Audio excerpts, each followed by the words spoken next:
ఆ పంచామృతాభిషేకము చెయ్యడం ఎందుకు అంటే ఆంతరమునందు అటువంటి విభూతులు పొందడానికి. అవి పొంది ఆ శివలింగం ఎంత చల్లబడితే మన కోరికలు అంత తీరుతాయి. మన ఒక్క కోరిక కాదు, ఏ ఊళ్ళో శివలింగం చల్లబడిందో ఊరంతా చల్లగా ఉంటుంది. యథార్థానికి బ్రహ్మాండం అంతా చల్లగా ఉంటుంది. అందరి కోరికలు తీరుతాయి. అందరూ బాగుండాలి, అందరూ సంతోషంగా ఉండాలని అభిషేకం.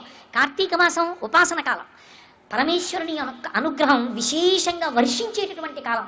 మీరు ఎన్ని తీసుకొచ్చి అభిషేకం చేశారన్నది కాదు, మీరు ఎంత భక్తితో శివలింగం దగ్గరికి వచ్చారన్నది ప్రధానం.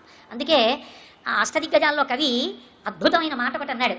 ఆ పరమశివుడి దగ్గరికి వెళ్ళిట శివుని శిరమున కాసిన్ని నీళ్లు చల్లి పత్తిరి సుమంతనెవాడు పారవయించు. పెద్ద భక్తితో వీడు మారేడు దళం వేశాడేంటి? మారేడు దళంతో పూజ ఎందుకు? మారేడు దళాన్ని మీరు చూడకుండా ఇలా ఈయన పట్టుకుని వేస్తే దాని ఈనెలు శివలింగానికి తగిలితే లక్ష్మీ కటాక్షం, మారేడు దళం బోర్లా పడితే జ్ఞాన కటాక్షం. లక్ష్మీ కటాక్షం, సరస్వతీ కటాక్షం మారేడు దళానికి శివలింగానికి తగలడంలో ఉంటుంది. ఎటు తగిలినా కటాక్షం. అందుకే ఏకబిల్వం శివార్పణం, ఒక్క మారేడు దళాన్ని సమర్పిస్తే చాలు. అంత గొప్పది మారేడు దళం. 6 నెలలు పూజ పెట్టిలో పెట్టి పూజ చేసుకోవాలి. శ్రీ ఉమామహేశ్వర బ్రహ్మార్పణం. స్వస్తి.